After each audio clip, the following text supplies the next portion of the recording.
नमस्कार, आप देख रहे हैं आपका अपना चैनल भिवानी हलचल खबरों के संग मैं हूं मनोज कुमार। आइए सबसे पहले डालते हैं नजर आज की हेडलाइंस पर।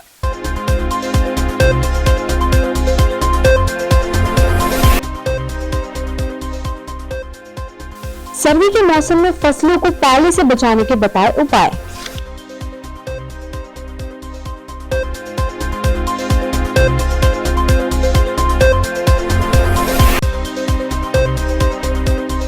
मौसम विशेषज्ञ के अनुसार 20 जनवरी तक मौसम खुश्क रहने की संभावना, तापमान में होगी हल्की गिरावट।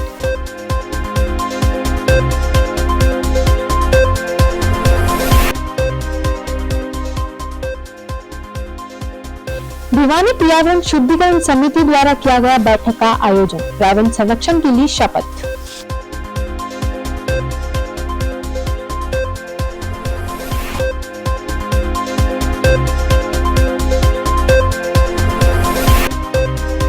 और अब खबरें विस्तार से। सर्दी के मौसम में फल, सब्जियों व पेड़ पौधों के रखरखाव के बारे में कृषि वैज्ञानिक डॉक्टर मुरारी लाल ने विशेष उपाय बताए हैं। पाले व शीत लहर से बचाव के लिए उन्होंने इंजन के जले हुए तेल का प्रयोग कर वातावरण में गर्माहट पैदा करना और पॉलीथीन या भूसे से ढकना एवं वायु रोधी टाटियां बांधने की बात कही। कृषि वैज्ञानिक मुरारी लाल ने बताया कि पाले के कारण फल वृक्षों, सब्जियों, फसलों के तनों, पत्तियों, फूलों तथा फलों में उपस्थित द्रव बर्फ के रूप में जम जाता है। सूर्य की रोशनी से जब यह द्रव पिघलना शुरू होता है तो पौधों के इन भागों की कोशिकाएं फटकर नष्ट हो जाती हैं। इससे पौधों की पत्तियां झुलसी हुई दिखाई देती हैं और फूल व फल झड़ जाते हैं। अधपके फल व कलियां सिकुड़ जाते हैं और उनमें झुर्रियां पड़ जाती हैं। इस अवस्था में फसल खराब होने के साथ किसानों को काफी हानि उठानी पड़ जाती है। पाले एवं शीतलहर से सब्जी व फल वृक्षों और फसलों पर नुकसान 90% तक हो सकता है। यह इस बात पर निर्भर करता है कि पाला पड़ते समय फसल किस अवस्था में है और पाला व शीतलहर कितने समय तक कितनी सघनता से रहती है। वहीं शीतलहर एवं पाले से बचाव के उपाय के बारे में बताते हुए कहा कि पाला पड़ने की संभावना हो तो खेत की उत्तर पश्चिमी दिशा में खेतों के किनारे फल वृक्षों के बीच बीच में कई जगहों पर कूड़ा कचरा, सूखी घास एकत्रित करके 10 से 20 फीट के अंतर पर अर्धरात्रि में जलाकर धुआं करना चाहिए ताकि वातावरण में गर्मी आ जाए। मेरा नाम सुरेंद्र है जी, गांव पालवास है, जिला भिवानी। फसलों पे यहाँ सर्दी बहुत ज़्यादा पड़ रही है। फसल जो है ना, मेरी बैंगन की फसल है, ये सारी जल गई है, बुरा हाल हो रहा है। हर चीज़ पर असर है, कोई भी लगा लो, गेहूं पे लगा लो या बरसम पर लगा लो या किसी भी आलू है या कोई भी चीज़ है, सभी पे इसका बहुत ज़्यादा असर पड़ रहा है। सूखी सर्दी पड़ रही है, इससे बहुत ज़्यादा नुकसान हो रहा है जमींदार को और परेशानी का सामना उठाना पड़ रहा है जमींदार को। अभी तो नुकसान होने लग रहा है जी, नुकसान तो अभी क्या बताएं कितना नुकसान होगा। ये तो सर्दी कितनी पड़ेगी, कितनी लंबी चलेगी या कितनी नहीं चलेगी, वो तो मौसम के ऊपर है। जैसे भी आगे होगा वो तब देखा जाएगा भाई कितना नुकसान है, कितना बचा है, कितना नहीं है। राजवीर जी नाम है जी मेरा, और मैंने खेती लगा रखी है जी, आलू लगा रखे हैं, सरसों हैं, बताऊ हैं। इनमें जी सर्दी से नुकसान तो ज़्यादा है। हाँ, अब सर्दी बहुत लग रही है इनको, और इनमें अब जो पानी दिया है, पानी से कुछ फर्क पड़ेगा। लहसुन भी लगा रखा है, चकुंदर भी लगा रखी है, और इसमें सर्दी का पूरा प्रभाव है जी। जो सुबह धुमर पड़ती है, ये 12 बजे तक इनको सर्दी लग रही है खेती को। हाँ, सब में असर है जी। इसमें जो भी सरसों है, सरसों में भी असर घना है। बताऊ को तो मारेगी जी, इसमें सारा हिस्सा हो रहा है। ओके, आपने किसान भाइयों की जानकारी के लिए पूछा है कि इन दौरान जो है काफ़ी सर्दी पड़ रही है, तो किसान भाई क्या उस सावधानियां बरतें। तो सबसे पहले तो उनको मैं ये सलाह दूंगा कि भाई जो उन्होंने सब्जी वाले किसान भाई हैं, उन किसान भाइयों को ये ध्यान रखना है कि जैसे वो फव्वारे से अगर सिंचाई कर रहे हैं तो उनको ये सलाह दी जाती है कि भाई वो शाम के समय या रात के समय सिंचाई ना करें, क्योंकि जो सिंचाई करते हैं तो उससे जो है कि जो बूंदें हैं पानी की वो सब्जियों पे डलती हैं, और जो जब तापमान काफ़ी नीचे जाता है तो वो वहाँ पे जो है ना फसलों को नुकसान होने की संभावना रहती है। तो उनसे निवेदन ये है कि वो जो पानी दें वो सुबह या दिन के समय ही दें, ताकि जो है पानी से जो है चिलिंग इंजरी ना हो।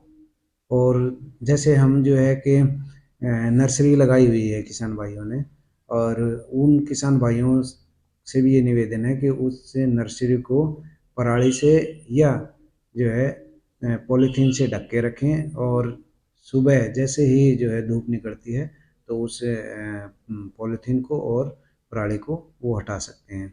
बदलते हुए मौसम की जानकारी देते हुए मौसम विशेषज्ञ डॉक्टर देवीलाल ने बताया कि 20 जनवरी तक प्रदेश में मौसम खुश्क रहने की संभावना है। दिन के तापमान में हल्की बढ़ोतरी रहेगी, लेकिन रात्रि के तापमान में हल्की गिरावट की संभावना रहेगी। भिवानी में मौसम को लेकर भिवानी हलचल की टीम ने कृषि विज्ञान केंद्र के मौसम विशेषज्ञ डॉक्टर देवीलाल से बातचीत की। इस अवसर पर उन्होंने बताया कि हरियाणा राज्य में मौसम आमतौर पर 20 जनवरी तक खुश्क रहने की संभावना है। इस दौरान हल्की गति से उत्तर पश्चिमी शीत हवाएं चलने की संभावना है, जिससे राज्य में दिन के तापमान में हल्की बढ़ोतरी रहने परंतु रात्रि तापमान में हल्की गिरावट होने की संभावना है। धुंध के समय किसान फसलों पर ध्यान दें और खेत में जाते टाइम धुंध में सावधानी से चलें। अभी जो मौसम चल रहा है उसमें जो दिन का तापमान है, अधिकतम तापमान वो 12 डिग्री के आसपास है, और जो न्यूनतम तापमान है वो 3 से 3.5 डिग्री सेल्सियस के आसपास चल रहा है। तो अभी पिछले दिनों से लगातार धुंध की स्थिति बनी हुई है और आगे 4 से 5 दिन धुंध की स्थिति बने रहने की संभावना है, और आगे 2 दिन जो है 2 से 3 दिन इनके दौरान जो है वो कोल्ड से सीवियर कोल्ड कंडीशंस की संभावना है। तो इस दौरान क्योंकि दिन में धूप निकल रही है तो रात को पाले की जमाव की संभावना भी बन रही है। किसान भाइयों से आग्रह है कि जो विशेषकर सरसों की फसल जो है उसके अंदर अगर सिंचाई उपलब्ध ना हो तो गंधक का जो तेजाब है 0.1% का छिड़काव, 400 मिलीलीटर दवाई गंधक का तेजाब 400 लीटर पानी में मिला के प्रति एकड़ छिड़काव करें। उससे जो है वो फसल का तापमान कुछ बढ़ जाएगा और पाले से बचाव हो जाएगा। इसके साथ साथ और भी जो फसलें हैं जैसे सब्जियों की जो फसलें हैं उनके अंदर भी इसमें इस जो मौसम चल रहा है अभी न्यूनतम तापमान काफ़ी कम है, इस स्थिति में सिंचाई अवश्य करें ताकि उनका तापमान जो है थोड़ा सा पाले से जो होने वाला नुकसान है उसे बचाया जा सके। अति ठंडे होने की संभावना है, इस दौरान जो है वो पाले पड़ने की भी संभावना रहती है, क्योंकि दिन में जब धूप निकलती है और रात का टेम्परेचर उस हिसाब से डाउन जाता है। तो इसमें किसान भाइयों को ज़्यादा सचेत रहने की आवश्यकता है। अगर सिंचाई उपलब्ध हो तो सिंचाई करें, अन्यथा जो है वो सरसों की फसल है या गोभी की फसल है, टमाटर है, बैंगन है। भिवानी पर्यावरण शुद्धिकरण समिति द्वारा पर्यावरण संरक्षण एवं भिवानी में वायु शुद्धि के लिए विभिन्न संगठनों की बैठक बुलाकर भविष्य की रणनीतियां तय की गई। इस संदर्भ में 300 ट्री गार्ड बनवाकर पेड़ पौधों के संरक्षण के लिए लगाए जाएंगे। हुड्डा पार्क में भिवानी पर्यावरण शुद्धिकरण समिति द्वारा पर्यावरण प्रेमियों और विभिन्न सामाजिक संगठनों द्वारा एक बैठक का आयोजन किया गया। बैठक में पर्यावरण संरक्षण का प्रण लिया गया। वहीं समिति द्वारा 300 ट्री गार्ड बनवाए गए हैं जो पेड़ पौधों के संरक्षण का काम करेंगे। समिति के संयोजक के वर्मा ने बताया कि बैठक में भिवानी में पर्यावरण संरक्षण के लिए कार्य करने वाले विभिन्न संगठनों को बुलाया गया था, जिनके साथ मिलकर भिवानी की हवा को शुद्ध करने के लिए बैठक में चर्चा कर भविष्य की रणनीतियां तय की गई हैं। उन्होंने बताया कि समिति का मुख्य ध्येय यही है कि पर्यावरण शुद्ध हो। पर्यावरण शुद्धिकरण समिति का संयोजक, आज मेरी 50वीं वर्षगांठ है। इस वर्षगांठ को मनाने के लिए मैंने पर्यावरण के प्रति समर्पण ही ज़्यादा उचित समझा, और भिवानी की जितनी पर्यावरण प्रेमी हैं, पर्यावरण प्रेम से संबंध रखती हैं, पर्यावरण बचाने में संबंध जो संस्थाएं रखती हैं, उनको इनवाइट करके और इस रमणीक स्थान पर हुड्डा पार्क में इसको मनाने का निर्णय किया। और आप देख रहे हैं किस प्रकार अच्छे बंधु, प्रतिष्ठित बंधु, संत महात्मा इस कार्य के अंदर आकर के हमें आशीर्वाद दे रहे हैं। मुझे बड़ी खुशी है। और हमारी संस्था ने पिछले 1 साल से जो कार्य किया है, बहुत ही एक रमणीक, बहुत ही अच्छा कार्य पर्यावरण शुद्धि के बारे में किया है। ये देखिए, आप ट्री गार्ड रखे हैं। आज हम 50वीं वर्षगांठ है तो 50 ट्री गार्ड मैंने बनाए हैं, और ये ट्री गार्ड वास्तव में मैसेज भेज करके लोगों को मैंने कहा है भी जिसके आसपास कोई त्रिवेणी हो उस त्रिवेणी पर लगाएं, या जो पौधा मरने की आशंका हो उसे बचाने के लिए ट्री गार्ड आप निःशुल्क मेरे से प्राप्त कर सकते हैं। कुछ तो मैं नमूने के लिए यहाँ लाया हूँ और बाकी हुड्डा ऑफिस में बनने लग रहे हैं। तो नगर वासियों से निवेदन है कि पर्यावरण को बचाने के अंदर जितना भी सहयोग देश के सभी संस्थाओं से भी पुनः आग्रह करता हूं कि भी आप अपने लेवल पर जो काम कर रहे हैं उनका आकलन करके समाज को बताएं ताकि समाज इसके साथ जुड़े। और संस्थानों के अलावा सरकारी संस्थानों से भी आग्रह करता हूं कि उन्होंने जो पौधे लगाए उनको बचाने के लिए, पौधे लगा तो देते हैं लेकिन उनको बचाने के लिए बड़ा मुश्किल काम होता है। इसलिए हमने निर्णय लिया कि ट्री गार्ड जितने होंगे उतने पौधे जरूर बचेंगे। इसी निर्णय के माध्यम से मैंने 300 ट्री गार्ड काटे हैं, सरकार के भी काट के सरकार को दे दिए। बाकी हमने 100 के करीब जो संस्था के ट्री गार्ड थे वो हमने छोटे पौधों पर लगवा दिए हैं। वर्मा जी, के वर्मा जी और वर्माणी जी का ही मुख्य ये खुशी का महोत्सव नहीं, हम सब के लिए भी है कि एक हम ऐसा समारोह मना रहे हैं कि के वर्मा जी के और वर्माणी जी के मैरिज डे के उपलक्ष्य में कि बहुत बड़ा सौभाग्य है। और साथ में इनके बच्चों का भी सौभाग्य है कि कहते हैं ना कि जननी जने तो भगत जन के दाता के सुनना है तो तुम बांध रहे। बच्चों के माँ बाप इतने धन्य हैं कि जो कि एक संसार में सबसे महान कार्य कर ले। महान कार्य क्या है?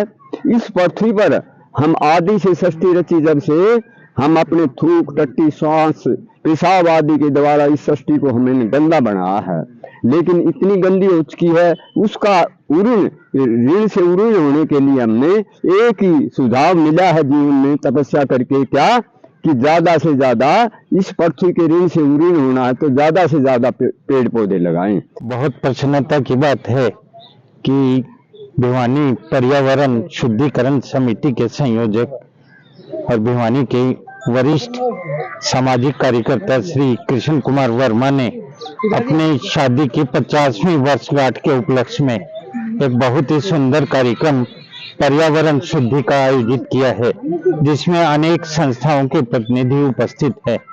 यदि समाज का, देश का पर्यावरण शुद्ध होगा तो हमारा जीवन भी अच्छा होगा। पर्यावरण के प्रति हम चाहते तो हैं अच्छा बने, लेकिन उसके अनुरूप कार्य नहीं करते। अभी अभी जो आंकड़े आए हैं हरियाणा में, भिवानी में पर्यावरण कितने निम्न स्तर पर चला गया है, इसके लिए हम सब दोषी हैं। हम अपने आसपास, अपने शहर, मोहल्ले, गली में शुद्ध वातावरण रखें। पर्यावरण केवल विशुद्धि के द्वारा ही नहीं, आज अनेक और भी ऐसे बिंदु हो गए हैं जिसके कारण भी पर्यावरण शुद्ध हो गया है। इसके लिए हम अत्यधिक मोबाइल का यूज करते हैं, अत्यधिक तेज ध्वनि का प्रयोग करते हैं, अत्यधिक अश्लील बातों का प्रयोग करते हैं, तो उन सब से बचना चाहिए। और अब जाने से पहले एक नजर आज की हेडलाइंस पर।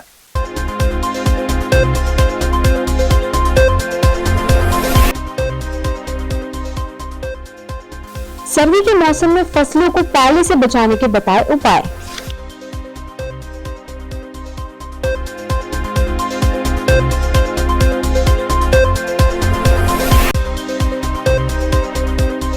मौसम विशेषज्ञ के अनुसार 20 जनवरी तक मौसम खुश्क रहने की संभावना, तापमान में होगी हल्की गिरावट।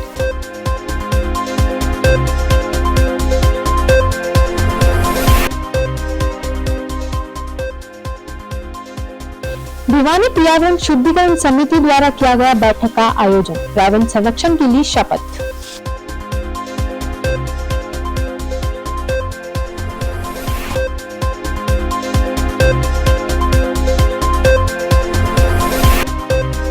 आज के अंक में बस इतना ही। अगले अंक के लिए देखते रहिए आपका अपना चैनल भिवानी हलचल।